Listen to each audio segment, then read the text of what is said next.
I've been having some wonderful debates with people on criticism lately. And I think where I'd like to start is it seems like what I said before is that we have developed a habit, whether it be just conditioning through generations and generations or something biological, that humans tend to lead with criticism and wanting to criticize before they want to lead with understanding or encouragement or positivity. Yes. Yeah. And we are wired to do that. Because an author, Brene Brown, who talks a lot about vulnerability and shame. She's an amazing researcher. If you haven't read any of her books, check them out. But she says we're wired for survival, not for happiness. And that made so much sense to me when she said that. But it's like it's true. We're wired to look for the threat. Our lizard brain, our fight or flight response is kind of the thing that's constantly scanning and looking for some sort of a threat. And so we, I think, because of our society and that we aren't actually under threat most of the time in our day, we've kind of used that part of our brain. It's gotten preoccupied with just looking for things that are wrong, things we don't like, things we don't agree with. And that's oftentimes just the automatic. I'll read posts online where somebody will have this, beautiful, well-written, personal experience that they're sharing, and inevitably somebody will jump in and focus on like one piece of it that they feel like the person did wrong, or one aspect of it. Well, I get that you felt that way, but you shouldn't say that. And it's like I think you're right that we're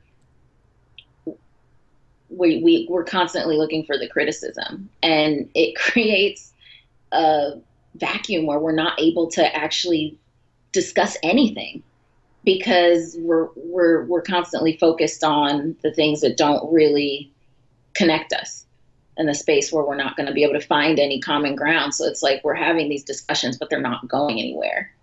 Yeah, I like you bringing up our wiring for survival, and I think a lot of people say that, and I think when you look at the animal kingdom beyond humans, what you see is what survival means is that you get your basic needs met and then you hide from danger. Those are the two elements of it. Right. So you're literally going out to find your shelter when you need it and get food. And at any other times, you're hiding from danger. And it's just not.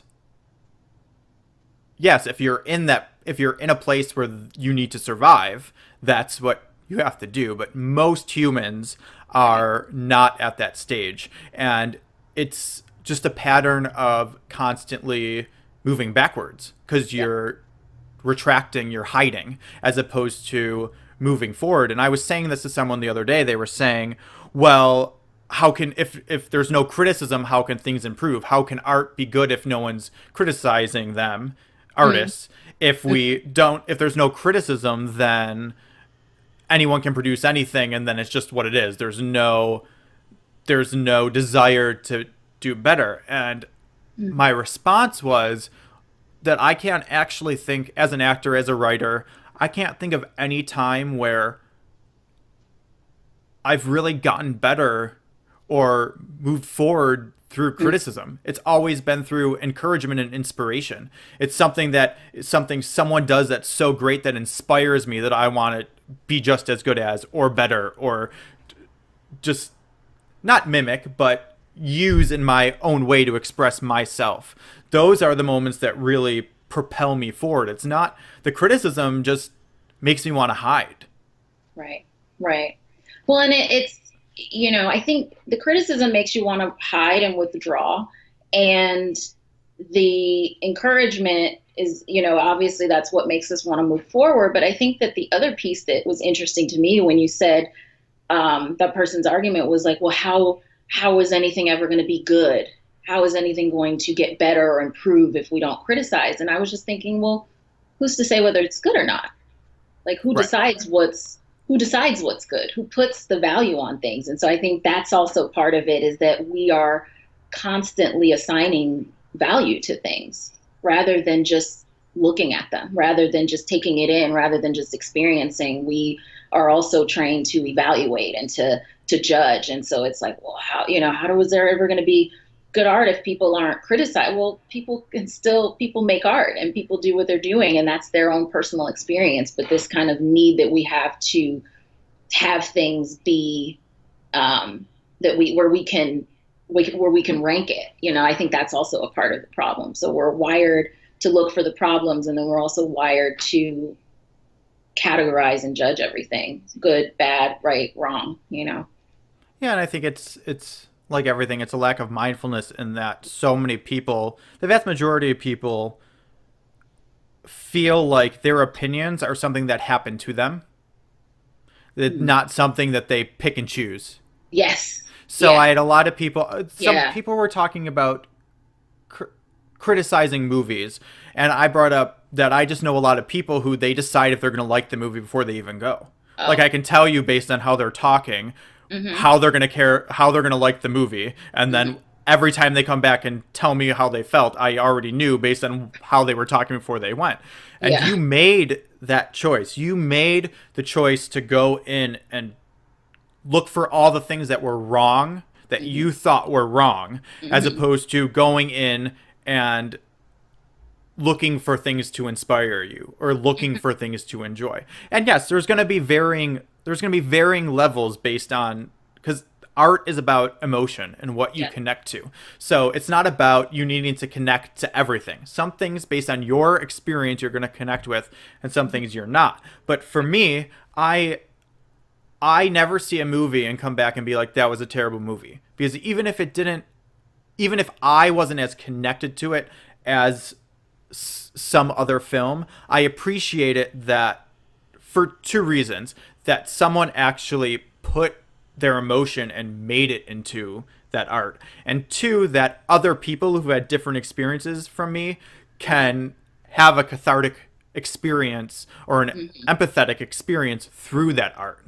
So Right. you're just the yeah. So you're able to appreciate it. But I think also for you, you also have a context to know what goes into creating art as far as films, and kind of have I think a lot of times if we don't know or have any kind of just awareness of something, it's just we just dismiss it.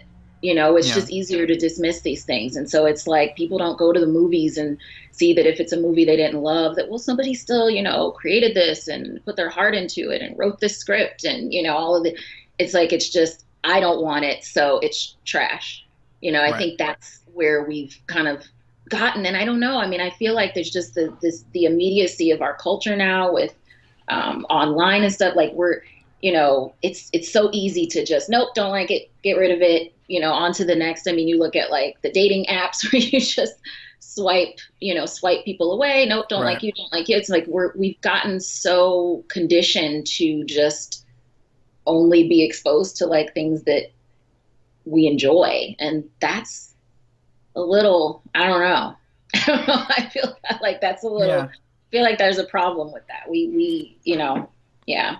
Yeah, I think there's two sides of it. I think it's what you're saying, a lack of understanding, which to me is a lack of mindfulness, but Yes. also the other extreme is people who feel, if we're going to stick with films as just an example, filmmakers who are overly critical because they, for whatever reason, they need to fear its superior, or they're self-conscious, so they're over accommodating, whatever it Hmm. is.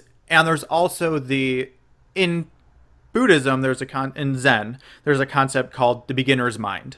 Yes. And the focus is trying to live your life always as the beginner, because as the beginner there's many possibilities. As the expert there are very few. Very few. So, and it's not to say you're always a beginner. It's just the way you approach things as being Yeah. open and seeing possibility, as opposed to limiting what can be done and what's acceptable and what you're going to appreciate.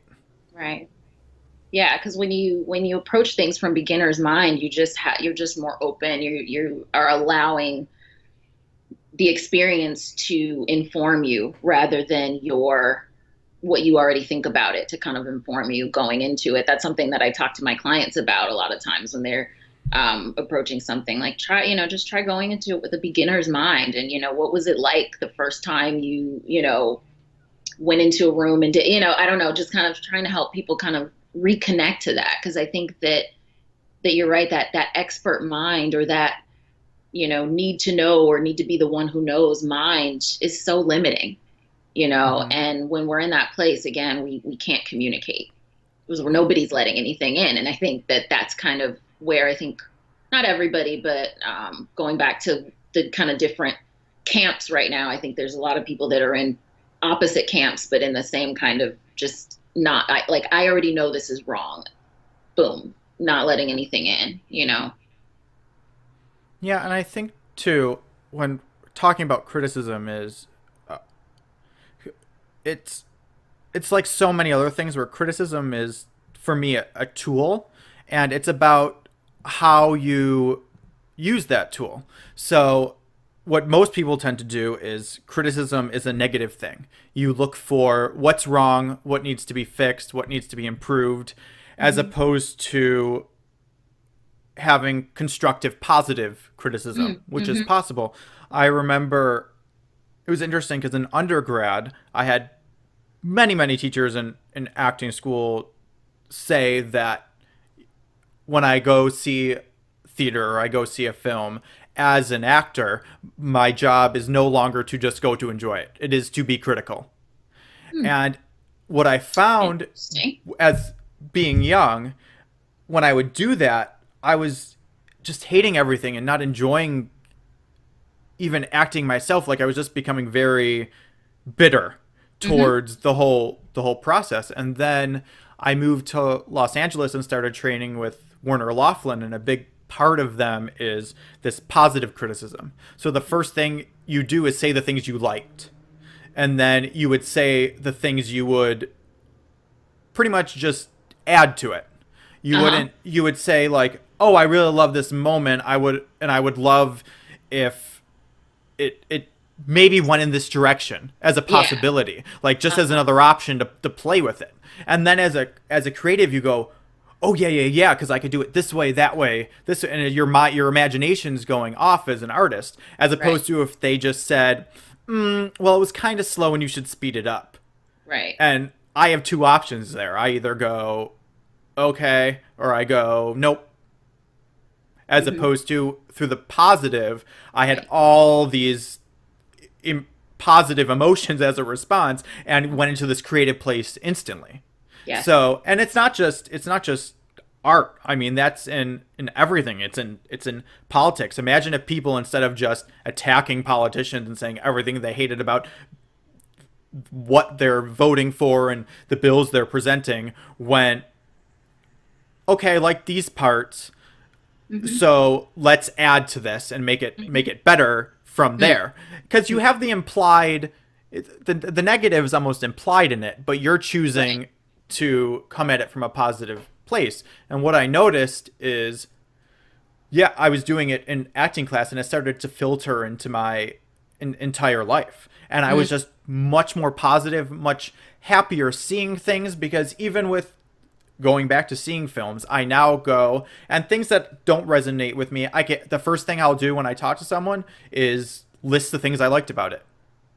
I mean, if you watch, and I feel like if you're gonna watch a 90-minute, 2 hour film and there's nothing in it you can appreciate or find inspiring at all, it probably says more about who you are as opposed to the movie itself. Um, Right. Well, and if it's something that is that you really don't like that, I mean, you don't have to stay.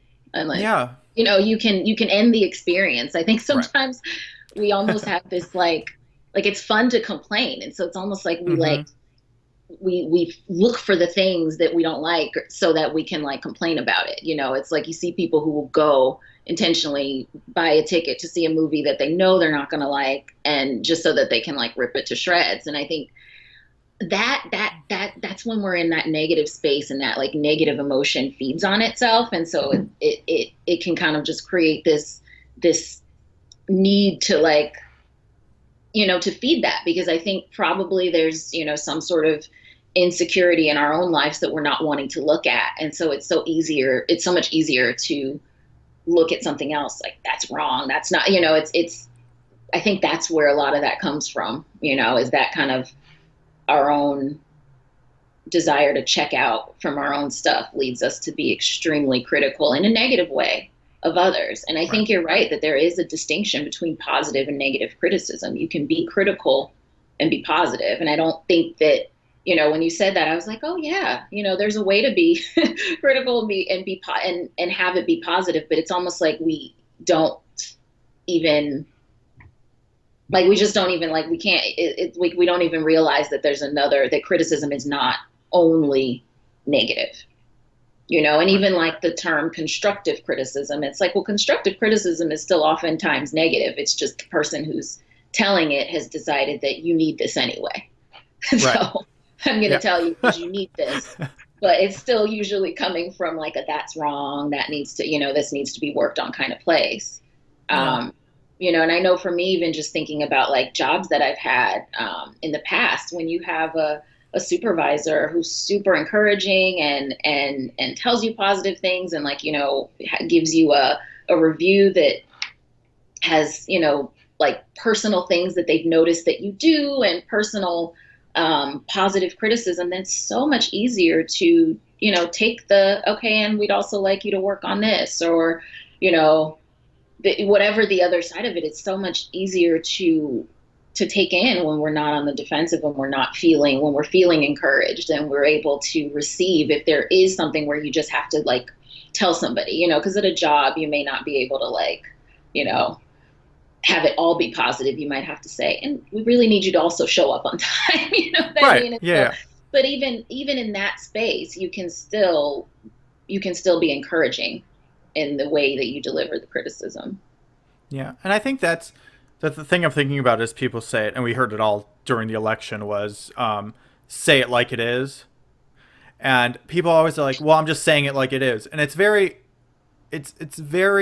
interesting that people think that the way it is negative. Because Mm-hmm. that's what it's always after they said something negative or something harsh, they're just saying it the way it is. Just like it And is. it's like in your mind, the way it is harsh and negative. Right. And it's just an interesting thing I just realized as you were talking that Mm-hmm. you've made the choice that in your mind, being honest is being negative. Is being negative. Right. And being honest is being negative, but also that you've decided that that's the truth.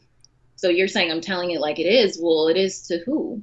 Based on your perspective, based on what you've seen, but so we all have our lens that we view the world from. So that whole kind of, well, I'm just telling it like it is like, I don't know, that's not, we our own we love to think that our own mind contains all the facts, and it's like we have to challenge even that, well, it is that way to you.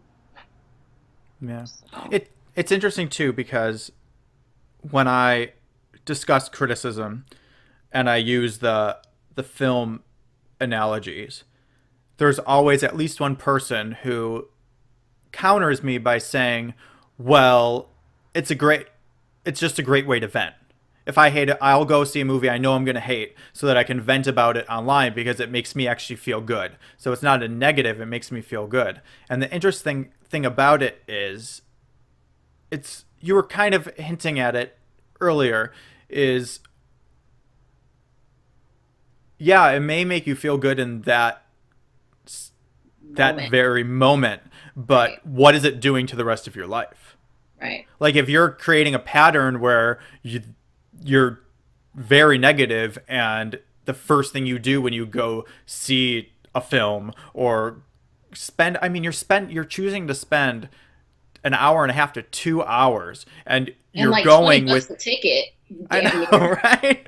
And you're choosing to be negative so that you can come back and have this this moment of cathartic release. And to me, it's not about when people say that, I think, well, you're not actually wanting to be critical. You're wanting to be able to express some emotion. And Yeah. that's just the only tool you figured out to express that. And is that a positive tool?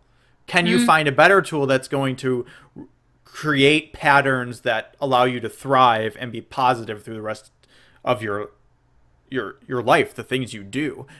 right. That's a really good point. I didn't really even think about that way that you, yeah, that's spot on. It's true. But I think people, it it takes being mindful to like ask Right. that question. So everything we talk about goes right back to mindfulness, because it's like to be willing to kind of ask yourself that question. It's like, oh, well, is this working for me? Because people can be aware of like, we're really good at being aware of like our surface level dysfunction. In America, Mm-hmm. we love to like, oh, these are my vices and like these are my things and this, and kind of be aware of it on a certain level, but to really kind of dig in deeper and get curious, like, well, is this actually working long term? Is this helping you create a sustainable life that you want to have? Or is this just kind of continuing to feed that cycle? Right. And But it's what it takes at least willingness to be mindful, um, to start to kind of work on that. yeah, and I think too it's just it's funny because I'll always be doing a talk on mindfulness, and then the criticism will be something I tag towards the end, and then I'll get that response, and I normally just give a very quick kind of mindful response that I don't go much into. I might laugh it off because I just feel I've been talking to you about mindfulness, and then you get that very unmindful type response, and Hmm. then it's if you but I'm not going to be I'm not going to sit there and criticize you either, because you're just if you haven't heard the things I've been saying up until that point, to be able to, even if you disagree, to make the connection, then you're just not there yet. Right. You're not ready to make that connection, and that's fine. You're on your own journey, on your own process, Oh, in your processing place. But yeah, you just kind of sometimes you just have to let it go. And normally I yeah. do. I normally laugh it off and then move on to my next topic, because if Yeah. I engage, I'm really just using up my own energy because that person's not ready to understand. Exactly. Yeah. I think that's such a good point, is that we have to like be mindful of when it makes sense to use our energy to try to discuss something with somebody, or when it's time to just kind of be quiet and, and wish that person well and move on, to the next. Because the reality is that people are where they're going to, where they are. And it's ineffective to, pour our energy into trying to get somebody to see something from your perspective. So yeah, I think that I'm finding myself like using silence mindfully a lot more nowadays, kind of using silence as a tool of like, okay, do I really need to get into this discussion right now? Is this going to be effective, or is it just going to like frustrate me, frustrate the other person? And then, I'm going to have to find some way to like deal with that later and get that emotion out somehow. So, And yeah. all mindfulness is really an awareness of where you're at in a lot of ways. And I think for people who are struggling with being overly critical or negative, it's just, I mean, meditation will help, but also just if you catch yourself in that place, just stepping aside and really thinking, why am I behaving this way? Am I being critical to benefit the thing I'm criticizing, or am I being critical to cover up something deeper within myself? And I think you'll once you can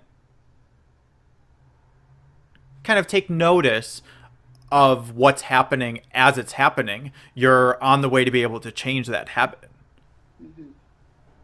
Yeah. because that's all mindfulness is. I All it mean, is, right? Just people tell you so much you don't to stop thinking, and that's not what it is. It's you learning to be comfortable with your thoughts and to really pay attention to them, so that when you're living your life, you're paying attention to them and can choose if you want to have that thought or not. And Hmm. I mean, that's a vast oversimplification of it, and that's a very, very difficult thing to do. But that's But that's what what it it's is. training you to do. Yes. Yeah.